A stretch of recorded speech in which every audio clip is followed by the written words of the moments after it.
Hablamos también sobre el tema del presupuesto hace unos minutos y le aprecio al subsecretario de Hacienda, Gabriel Llorio, que nos tome esta llamada telefónica. Subsecretario, un gusto saludarte. ¿Cómo estás? Buen día. ¿Qué tal? Buen día, Luis. ¿Cómo te va? Oye, cuéntanos un poco sobre el presupuesto. Ha sido calificado por muchos expertos, Moody's incluido, por ejemplo, pues como muy optimista. Dicen ustedes, no, es responsable. Vemos hoy en la prensa algunas comparaciones, por ejemplo, de Fitch Ratings y bueno, hoy, de acuerdo a lo que se publica, por citarte uno, en Reforma, tendríamos una proyección de crecimiento mayor a la de Estados Unidos o a la de Rusia incluso. ¿Por qué estos números, Gabriel?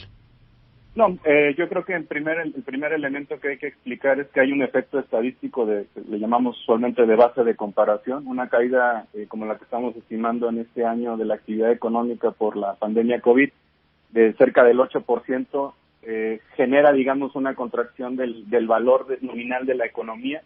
Por lo tanto, el 4.6 para el siguiente año no necesariamente pareciera un número muy alto, pero en realidad no nos va a llevar tampoco a los niveles que teníamos pre-COVID, ¿no? Si caemos al 8 y subimos al 4.6, todavía hay un trecho ahí que tenemos que recuperar.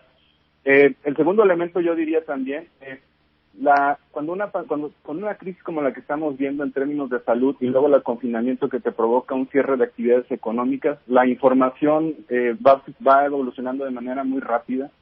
Y la información oportuna que se utiliza para los modelos estadísticos no necesariamente la capta a la misma velocidad. Eso implica que muchos modelos tengan que utilizar algunos supuestos cualitativos. Y con lo que estoy diciendo es, por eso inclusive vemos un rango de variabilidad muy alto en las estimaciones.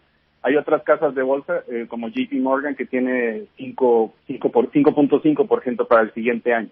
Al lado de ellos pareceríamos pesimistas más que optimistas. Nuestras estimaciones están en el rango de las estimaciones que tienen otros institutos, como inclusive que el Fondo Monetario, inclusive dentro de la encuesta de Citibanamex. Déjame preguntarte entonces ahí, el subsecretario Gabriel Llorio, ¿cuál sería en este rango? Estamos más o menos que en un promedio. ¿Cuál sería el peor escenario? ¿Cuál sería el mejor escenario? No, nosotros estamos estimando que el siguiente año podríamos estar en un rango de más o menos 3 a 5. Utilizamos el 4.6, 5.5 sería el rango superior para el siguiente año. Okay. Estamos estimando el 4.6 puntual para poder usar las estimaciones del presupuesto y tienen que ser las estimaciones más realistas, ¿no? Es lo que se está tratando de hacer. Y obviamente las variables pueden cambiar, ahí tendremos que hacer algún tipo de ajustes, pero lo que me gustaría resaltar es lo que también explica el 4.6, es que ese estimado está en línea con lo que sería un cierre abrupto de actividades donde no necesariamente se colapsó alguno de los sectores. Y por eso lo que refiero es, la crisis que estamos viviendo no se debe a desequilibrios, no se debe a burbujas, ¿no? Como otras crisis, o como la del 95, donde el sector financiero se colapsó, el bancario. Esto no se debe a ninguna acumulación, prácticamente nos confinamos todos, es por diseño, ¿no? Lo que se está viendo. Entonces, es consistente con esto y con una reapertura gradual de los sectores estratégicos y luego del total de la economía. Los factores de producción de la economía, su estructura está ahí, tanto el capital como el trabajo. Claro. Obviamente no se están utilizando, pero no hemos visto que sean las mismas situaciones que llevaron a una crisis como en años anteriores. Entonces, pareciera que todavía la estructura de la economía se mantiene intacta. Pero lo que señala, claro. Sí. Perdón la interrupción, subsecretario, pero lo que señala justamente en ese mismo tenor, no es una crisis de burbuja, no es una crisis financiera, en ese sentido es una crisis por una pandemia, y la recuperación vendrá muy, muy de la mano de una vacuna, de una buena estrategia de salud. Por eso quiero preguntarte algo, porque lo escuchaba ayer con los diputados, con los senadores. Dicen que pues no ven en el presupuesto en donde hay una partida, por ejemplo, para la vacuna, sea lo que sea que nos vaya a costar, no hay un estimado. ¿Qué nos dice sobre ese tema? Eso usualmente lo ve más la Subsecretaría de Egresos. Yo estoy seguro que en el concepto de los rubros de salud deben de estar incluidos ahí los detalles. Yo creo que una vez que inicie la discusión lo podremos discutir ahí con los diputados y senadores, pero lo que acabas de mencionar es muy importante porque pareciera que estamos sujetando el crecimiento a una vacuna. En realidad no, el crecimiento que estamos proponiendo, estamos estimando, es un crecimiento donde no hay vacuna, de manera inercial ese sería el rebote, ¿no? Ahora, si hay una vacuna, es lo que es, el impacto principal va a ser en mejorar la confianza de la gente para consumir. Actualmente, aunque ya abrimos la economía, y es una de las economías que más ha abierto durante la pandemia, hay otros países que apenas la semana pasada abrieron vuelos internacionales. Nosotros ya tenemos una economía abierta, pero no, los consumidores no tienen la confianza de salir a los lugares a consumir, por ejemplo, a un restaurante o a un teatro o a un cine. Entonces, y eso está muy relacionado porque todavía no existe una vacuna que esté estabilizada y que esté todavía pues producida y distribuida de manera global. Entonces, el efecto que va a tener la vacuna prácticamente va a ser en mejorar la confianza para el consumo y obviamente reforzar la demanda agregada. Importante lo que dices, esto es un rebote, todavía no podemos hablar de una recuperación. Ya estamos en recuperación porque ya el rebote, digamos, un rebote lo que nos está generando es que los empleos que se perdieron por el confinamiento ya los estamos recuperando.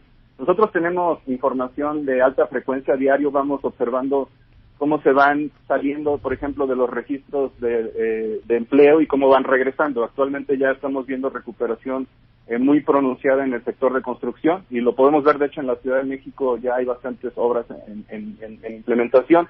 También lo estamos viendo en la industria automotriz, en la industria en lo general ya también se está recuperando el empleo. Otra de la información de alta frecuencia que observamos es las transacciones que se empiezan a realizar en puntos de venta con tarjeta de débito o crédito.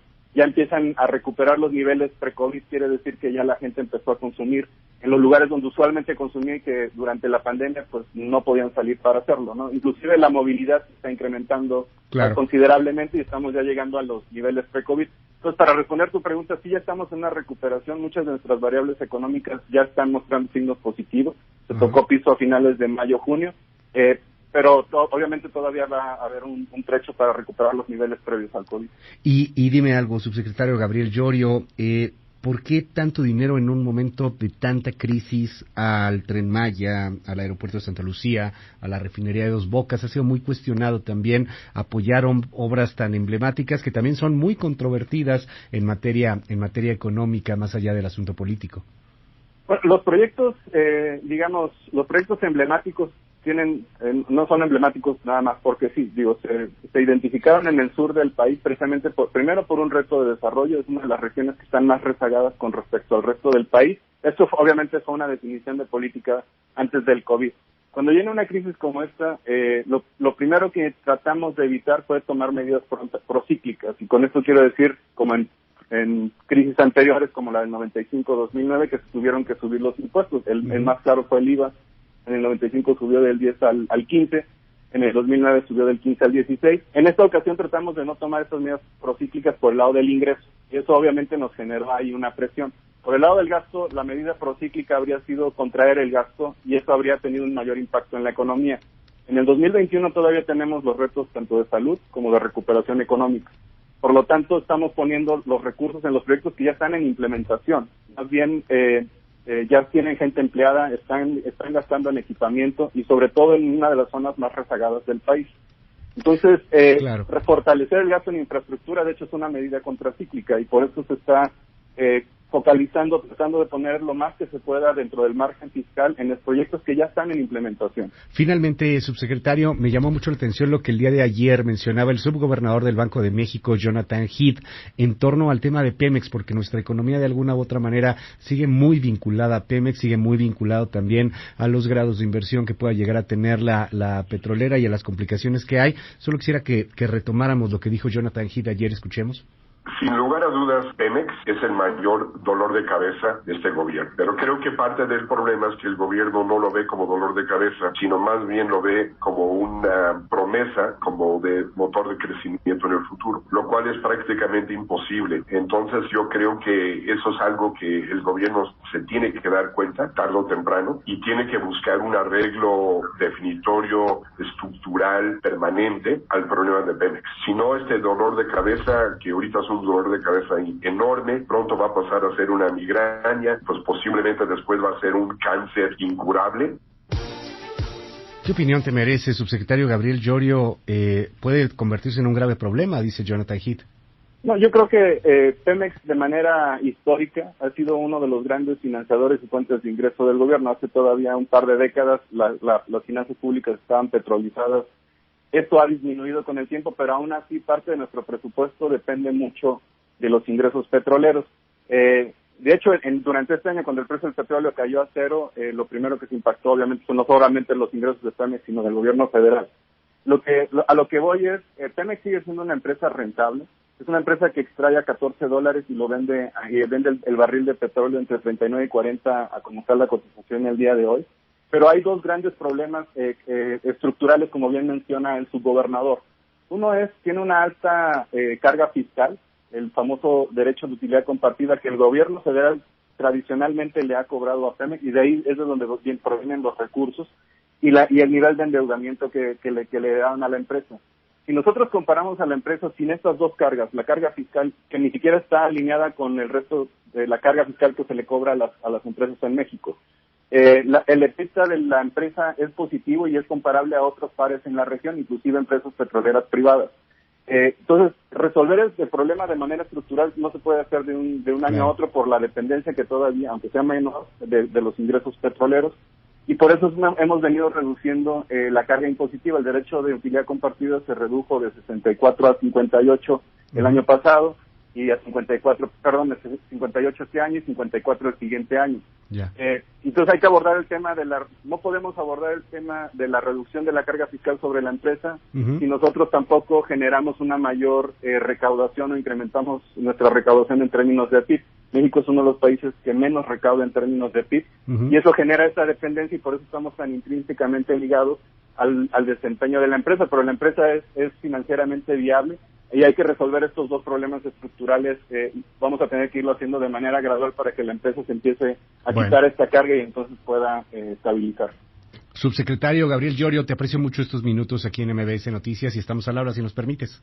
Al contrario, Luis, muchísimas gracias. Un saludo a todo tu auditorio. Buen día. Regresamos, 7:40.